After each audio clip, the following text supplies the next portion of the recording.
Eaglesmere sits on the highest elevation in Sullivan County, a 2,200-foot peak. And the Crestmont Inn is one of the oldest hotels here. It opened in the very early 1900s. And it's easy to see why it attracted so many visitors then and now. Up next on our show, when I visit these cool locations, I often wonder what it would be like to live and work in some of them. Here's what I found out in Jim Thorpe. We know Jim Thorpe is a charming destination town for visitors.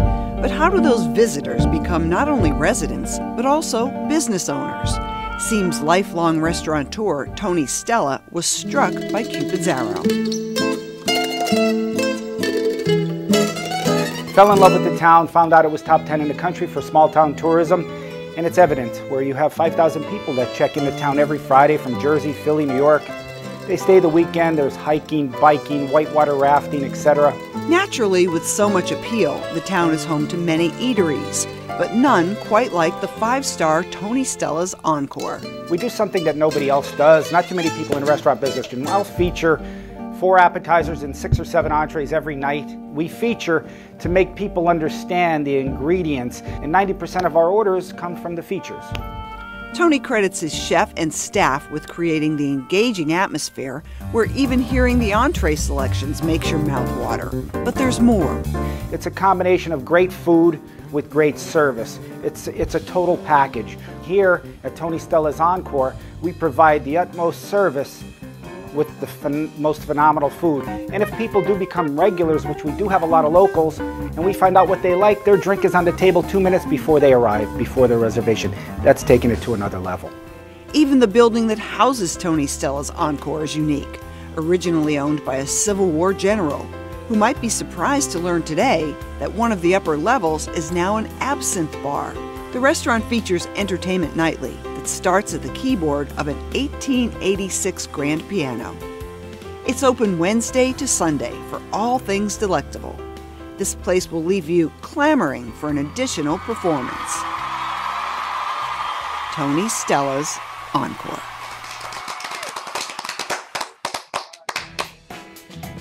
Back here at the Crestmont Inn in Eaglesmere, what a place for a romantic weekend getaway, or to just stop by for one of the gourmet meals.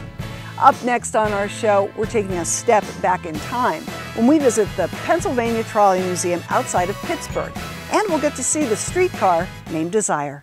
Hi, I'm Scott Becker. I'm Executive Director of the Pennsylvania Trolley Museum here in Washington, PA, and I've been Executive Director here for about 23 years. Trolley Museum actually goes back to 1954 when the first streetcars showed up at the museum, and we opened to the public in June of 1963. So we've been around a long time. We've grown a lot over the years.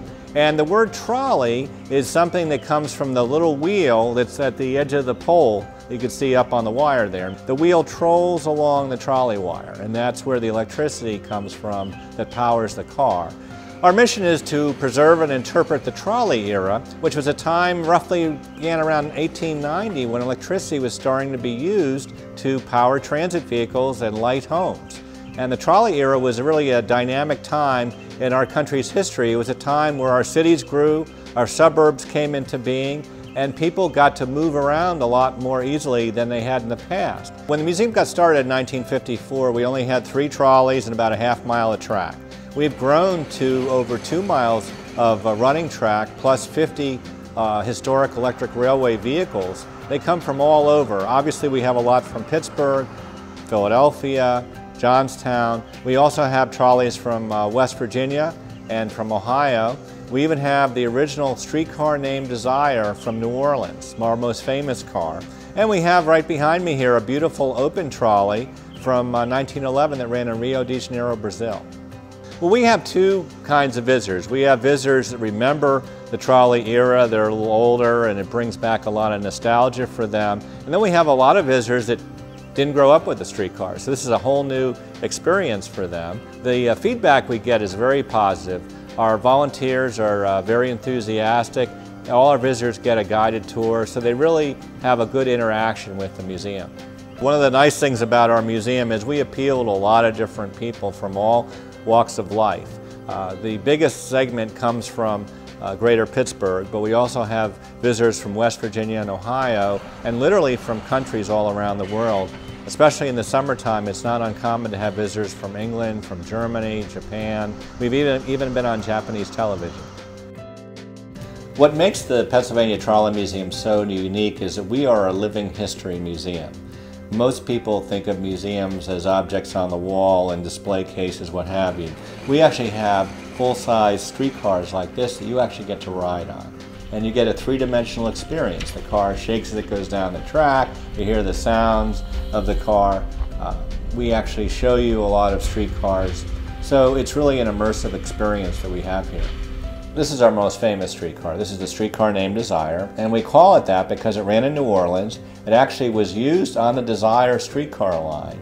And in 1947, when the play A Streetcar Named Desire came out on Broadway, it was a huge hit, and Life magazine did a story about the play, and they photographed this car running on the Desire line. So when we had a chance to ask for the car, in the late 1950s, we asked for this particular car. And it was later on given to us for $1 in 1964.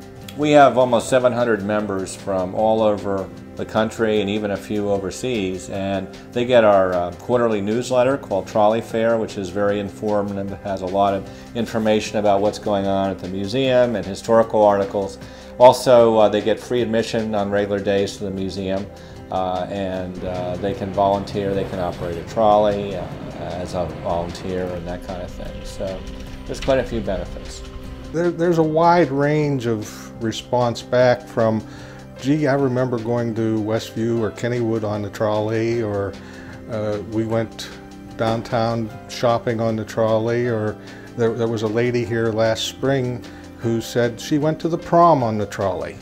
Well, in the summertime, June, July, and August, we're open every day, 10 a.m. to 4 p.m., with the last tour being at 3 o'clock.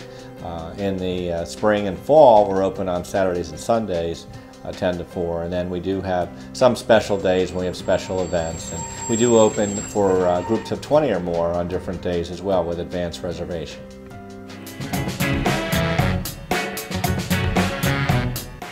I'll bet trolleys bring back a lot of memories for some people. If you'd like more information, you can go to pa-trolley.org or come to our website. When we come back, time to cool off in one of Pennsylvania's glorious state parks. Destination PA will be right back.